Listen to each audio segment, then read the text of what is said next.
guys, do you notice anything different today with the scenery?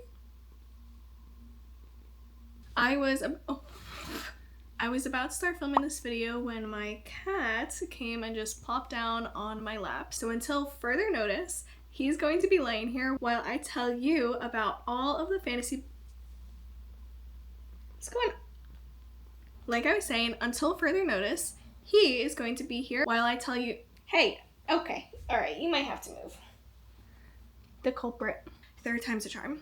He is going to be here on my lap while I tell you about all the fantasy books you need to read if you're new to the genre. Okay, he just got up, so I guess he's not going to be here much longer.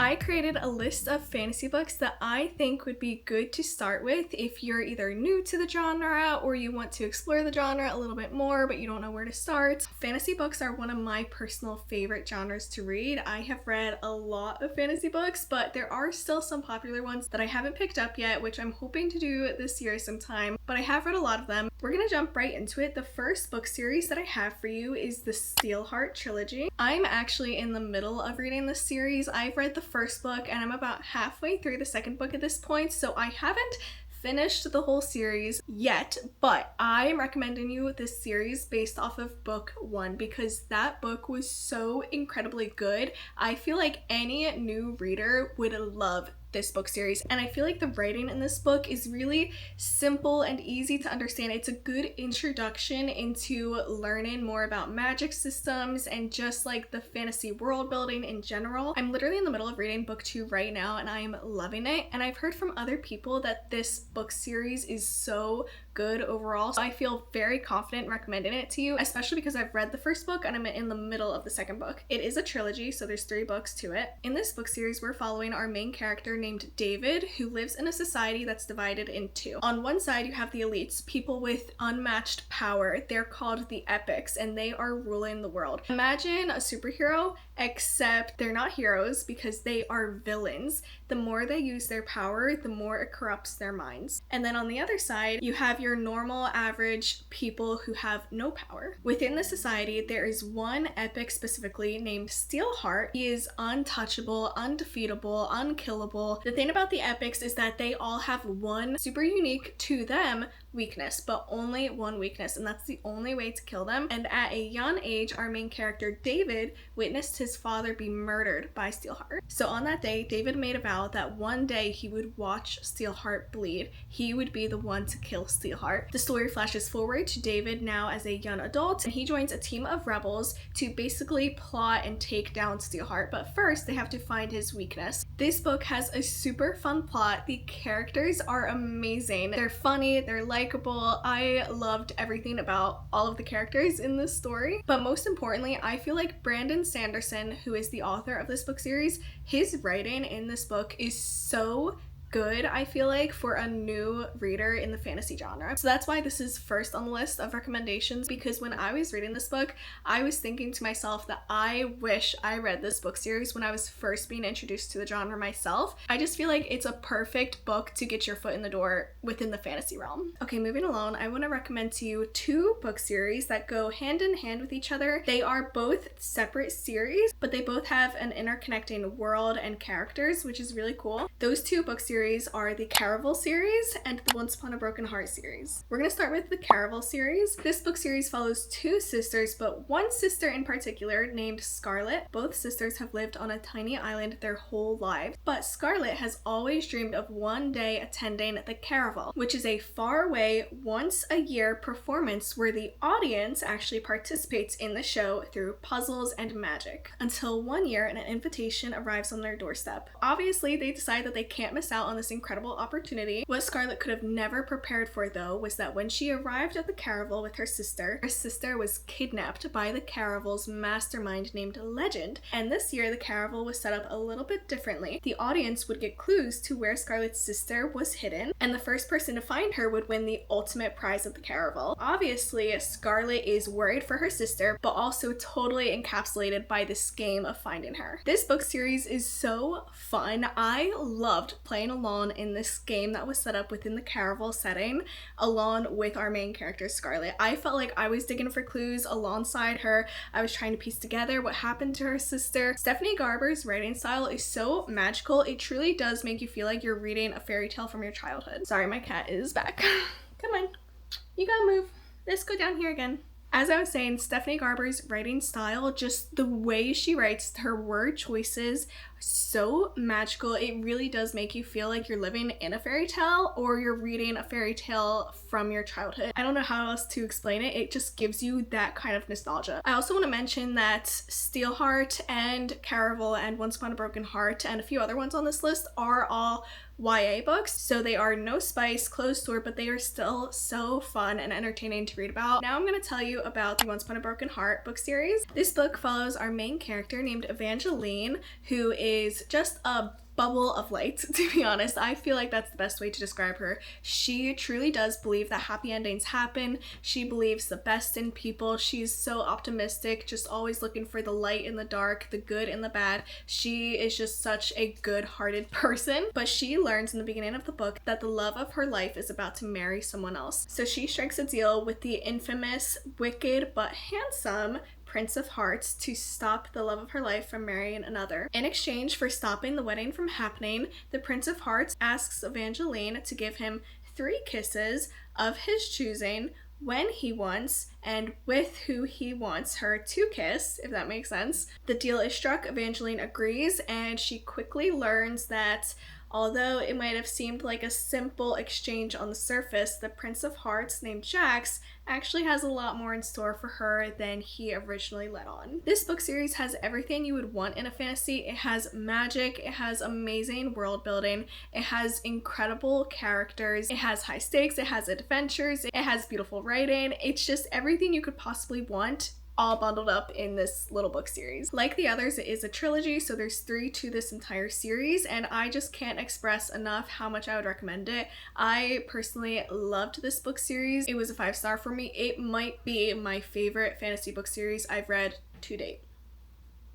Yeah, I just went there. I loved this book series. I thought it was incredibly written, and I loved the plots and the characters and every single thing about it. Next up is a book called Immortal Consequences. This one is a little bit tricky because only the first book in this series is out right now. The second book comes out this year, and she also has a novella coming out this year, but right now we only have the first book available. I am going to use my phone for this one because the plot was really fun, but it was one of those books where I just have a hard time describing the plot without a little help, so I am going to read the description off of Goodreads for you just to give you an idea of what it's about. Welcome to Blackwood Academy, the legendary school located at the fringes of the afterlife, where students are fated to spend the rest of eternity shepherding lost souls. Once a student enters the school's arched gates, there is no way out except for the decennial, a once-in-a-decade celebration that rewards nominees who pass its trials with a choice. They can formally graduate and join Blackwood's magical elites, or they can venture into the unknown and cross over to the mysterious other side. Ren Lottie is certain that this decennial, she has what it takes to earn the nomination, unless, that is, her academic arch-rival Augustine Hughes steals her spot. This book does follow 6 characters, so we are getting 6 different POVs,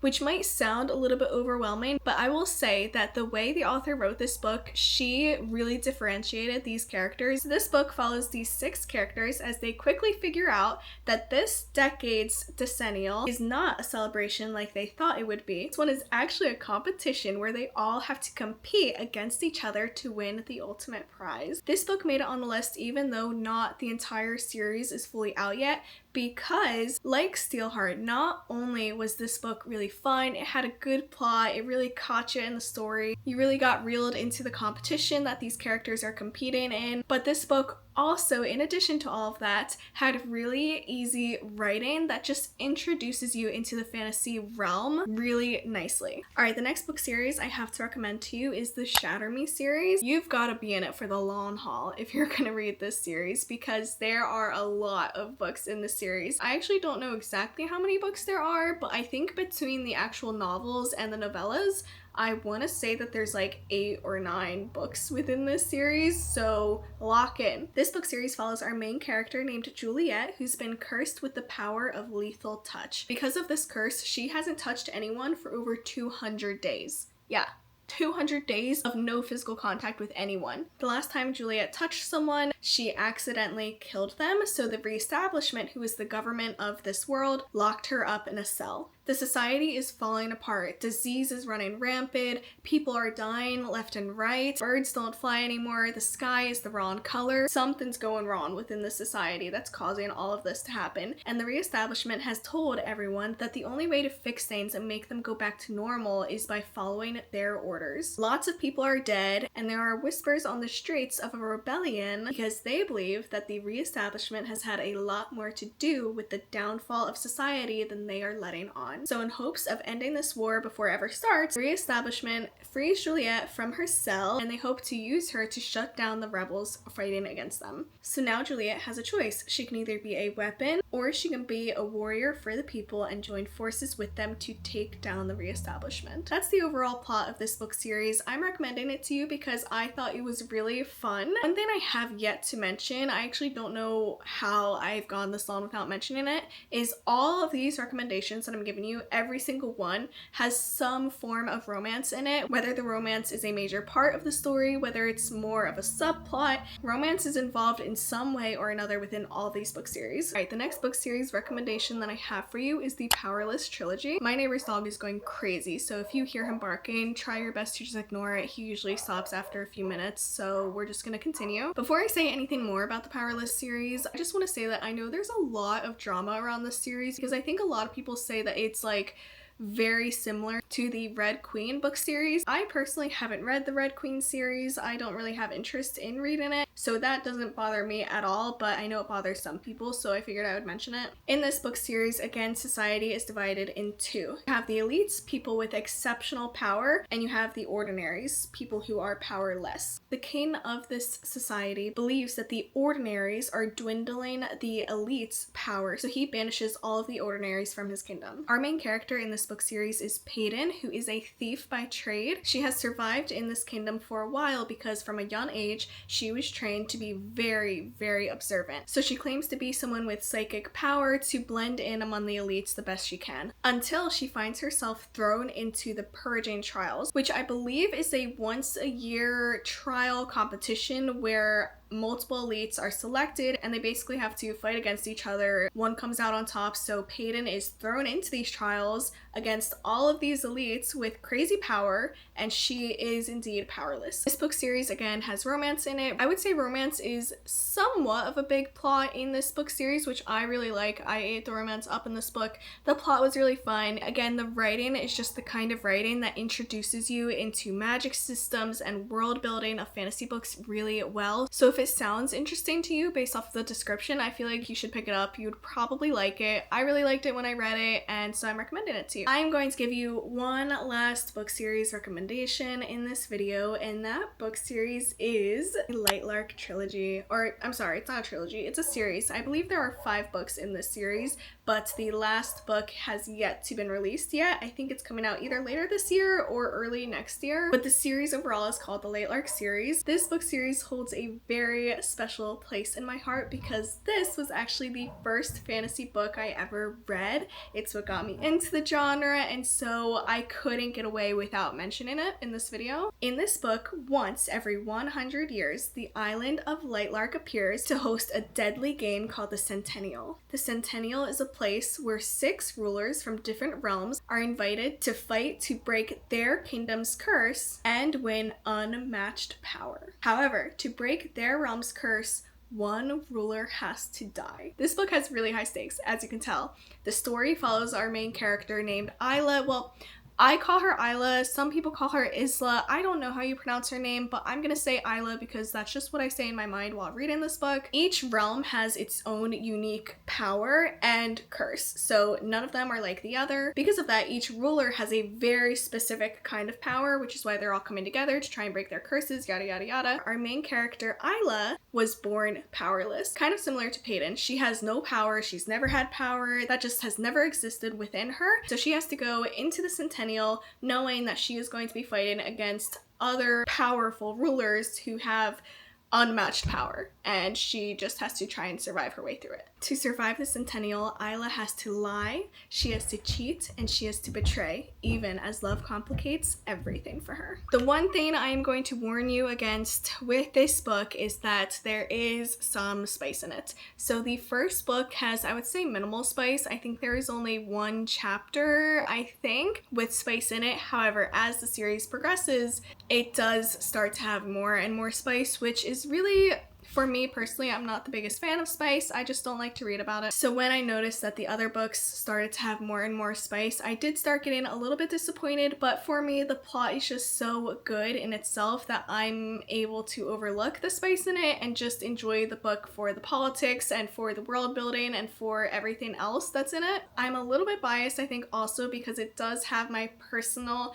favorite trope, which is a love triangle. I love me a good love triangle plot. I love them. And this book has one of the best love triangles that I have ever seen done. Those are my recommendations for fantasy books. If you're trying to get into the genre or new to the genre, I would highly recommend these ones. I feel like these are all good options to start with, so whichever sounded the most intriguing to you, that's the one I would just start with. Just pull the trigger, start with it, pick it up, give it a try. As I mentioned in the beginning of this video, I love reading fantasy books, so if you have any recommendations for me, please comment them down below because I'm always looking for new recs. Thank you so much for watching this video, and I will see you in the next one. Bye!